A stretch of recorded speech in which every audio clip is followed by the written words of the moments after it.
In the beginning of episode 10, Heeju goes to her father to ask for help. Hanjak asks her, "Do you want to save yourself or the Grand Prince?" Heeju replies, "I want to save the Grand Prince. I can save myself." So her father tells her to get a divorce. He says that when the Grand Prince loses her, his weakness will be gone, and his enemies will have nothing left to target. Only then will he be able to fight back freely. Heeju asks what he would have said if she had chosen herself. He replies, "I would still have told you to get a divorce, to get out of that hell and not let yourself get hurt any further." Later, Heeju meets Ian. She hugs him and says, "Let's get a divorce." Hearing this, Ian is shocked. Heeju explains, "My father's health has deteriorated from taking stress about us. Stock prices have fallen. Our public image is ruined. A tax audit is coming. All these problems are making him sick. I married you to become the successor of the company, but if things continue like this, I'll have no place to go back to." Ian tries to say something, but Heeju says she isn't blaming him. It's both their fault, but now she wants to minimize her losses. Ian asks, "And for that? You want a divorce?" Heeju says, "In this situation, someone has to step forward to reduce the damage." Ian asks, "Did the Queen Mother say something to you while I was away?" Heeju yells, "Whatever the Queen Mother said to me is none of your concern. You said you wouldn't trap me here forever. So let me go." On this, Ian don't know what to say anymore. At night, Ian is wandering alone and eventually enters his late brother's empty quarters. He goes inside and breaks down in tears. He recalls a past conversation when Ian once called his brother a coward, and his brother simply replied, "Whatever happens, don't become like me." Coming back to the present, Ian wonders if his brother felt the same loneliness and helplessness that he's feeling now. The next morning, Heeju comes to talk to Ian. She tells him that she will attend the council hall meeting herself and personally speak about the divorce. Ian coldly replies, "Do whatever you want." Meanwhile, Haegwang is shocked to hear about the divorce. She asks Choi how this suddenly happened, but Choi doesn't tell her the truth because he promised Haegwoo he wouldn't tell anyone. Just then, Ian calls Haegwang and tells her something. In the next scene, Heeju, Ian, Choi, and Haejong arrive at the council hall meeting. There, a proposal is being discussed to remove Ian from his position as crown representative. Just then, Heeju interrupts Mr. Sangwoo and announces that she and the Grand Prince are getting a divorce. Hearing this, everyone is shocked. Heeju boldly takes all the blame upon herself, saying, "I married him to gain royal status. I was the prime suspect in the fire on the king's birthday. I faked fainting by drinking poison, so strip me of my grand princess rank. Approve our divorce, then investigate me. Then it will be clear if I was the culprit or if I was really poisoned. Either way, I will prove that the grand prince had nothing to do with any of this." At the same time, Min Jun holds a press conference at his company to address Heeju and the grand prince's contract marriage.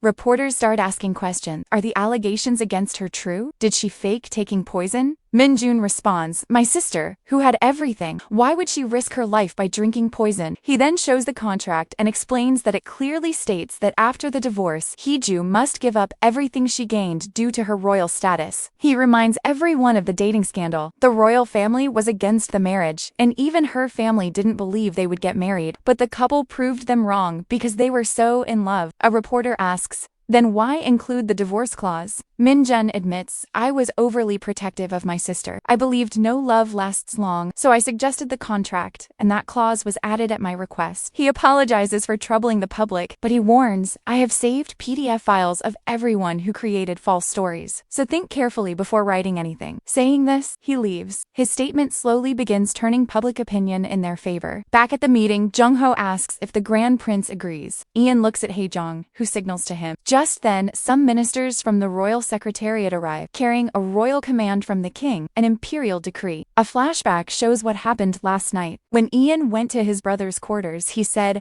"I will not live like you." Then, returning to he opened a box containing the king's clothes. He then went to meet Yoon and said, "Your Majesty, I want my throne back." Yoon agreed because he knew his father had made Ian the king. The royal order had the king's seal. Since Yoon was only 5 years old then, he had written an order making Ian the king. Ian had this royal decree, but never used it. Instead, Yoon himself had a royal command written, stating that he is abdicating the throne of his own sound mind and handing it over to his uncle. Therefore, Grand Prince Ian will be the king. Everyone is shocked, especially Sangwoo, who tries to leave to meet the king. Ian asks if he wants to leave in the middle of the king's royal command. Sangwoo stops, and everyone bows their head. After the meeting ends, Heeju wants to talk to Ian, but Ian is very angry with her. He says, "You wanted a divorce because you were incurring losses, but today, you took all the blame upon yourself. You never believed that I could protect us both. You never trusted me." Saying this, he walks away. When the Queen Mother learns that Yoon has issued the royal decree abdicating the throne and naming Ian as the next king, she goes crazy. She goes to Yoon's quarters to talk to him. Yoon, knowing she would come, had barricaded the door from inside. The Queen Mother arrives, screams, and starts pounding on the door. Inside, Yoon covers his ears,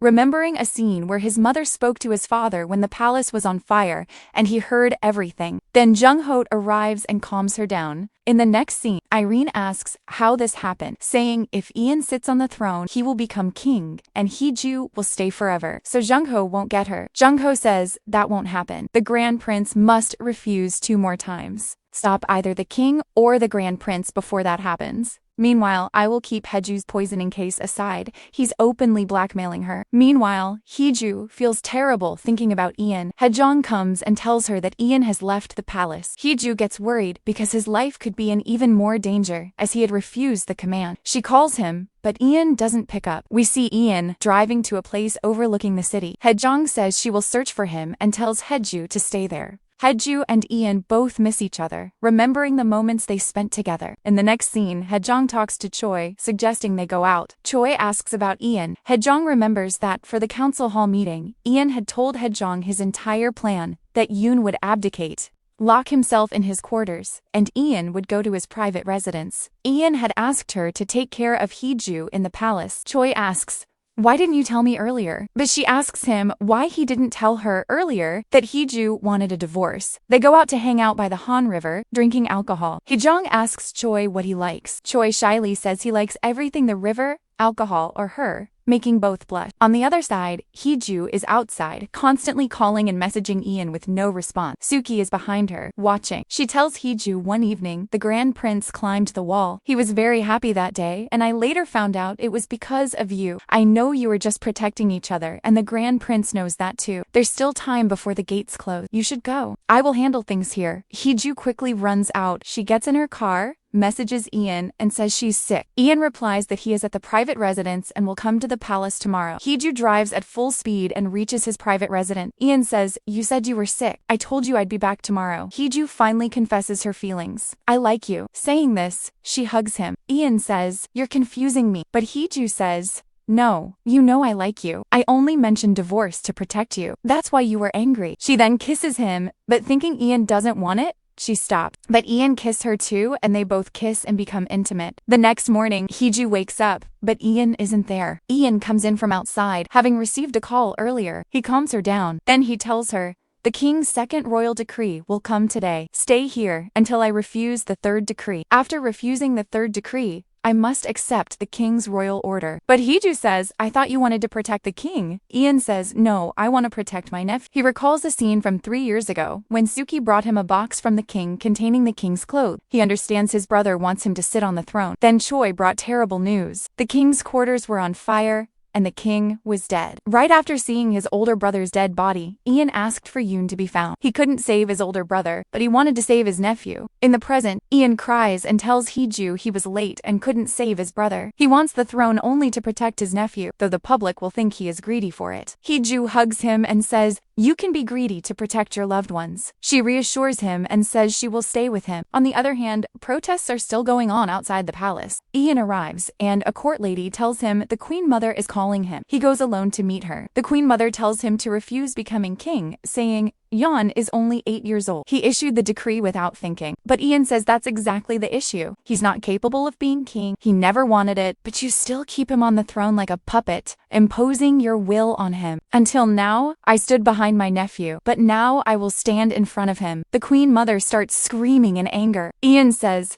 "You should be thankful that the king abdicated from the front, because of which I won't punish you for your wrongdoing." The Queen Mother screams, "Why do you want to be king now?" "I sacrificed so much. You should too. A flashback reveals that the Queen Mother was Ian's classmate. Her father fixed her marriage with Ian's older brother. Because of this, she had to give up her dreams, her future, and even her love, who was Ian. Coming back to the present, the Queen Mother cried, asking why he never gives anything up. Ian calls the court lady and says, the Queen Mother is unwell. No one is to meet her for 3 days. At night, Mr. Sangwoo calls the Queen Mother and gets angry at her for not controlling Yoon. He says if Ian becomes king, he will ruin them. The Queen Mother says, Ian told me he wouldn't punish me, but Sangwoo says he is lying and tells her not to worry as he has a plan. Irene asks what he will do, but he doesn't tell her and hangs up. Then Prime Minister Jung-ho arrives to meet Mr. Sangwoo. The next day, Ian is getting ready, as today, Yoon himself will give him the final royal decree. Everyone looks excited and happy. Meanwhile, Yoon comes to meet Irene. She yells at her son, asking why he gave the throne to Ian, listing the things she did to put him on the throne. Yoon cries and yells back that he knows everything. He heard her yelling at his father that day. Irene is shocked. From the very next day, she had started the drama that his father made him king. But Yoon had told his mother that very night that he didn't want to be king. She had forced him into the king's clothes and brought him out. Yoon approaches her and says, I'm sorry for disappointing. The Queen Mother hugs him and cries. In the evening, Jung-ho arrives at the palace. The Queen Mother is very worried, thinking about what her father is going to do. She calls Ian to alert him, but he doesn't pick up. However, Ian sees Jung-ho's message asking to meet him at the council hall to discuss something. Next we see Heeju is working with Choi. She asks him, will people like me if I become queen? Choi says, not really, but not everyone is a fan of the Grand Prince either. Heeju says, never mind, I know no one likes me. Then they leave for the throne hall, where Yoon is supposed to give Ian the final royal decree. The royal family and Sangwoo are also approaching. Suddenly, they hear a blast somewhere in the palace. It came from the council hall. Everyone runs to the council hall, which is completely engulfed in flames. Heejong comes running there too. Seeing her, Heeju gets even more scared. Heeju asks, where is the Grand Prince? Heejong frantically says, the Grand Prince is inside the council hall. Hearing this, Heeju is shocked and terrified, thinking about Ian, and with this, the episode ends here. If you like the video and want to watch the next episode, comment and subscribe for more.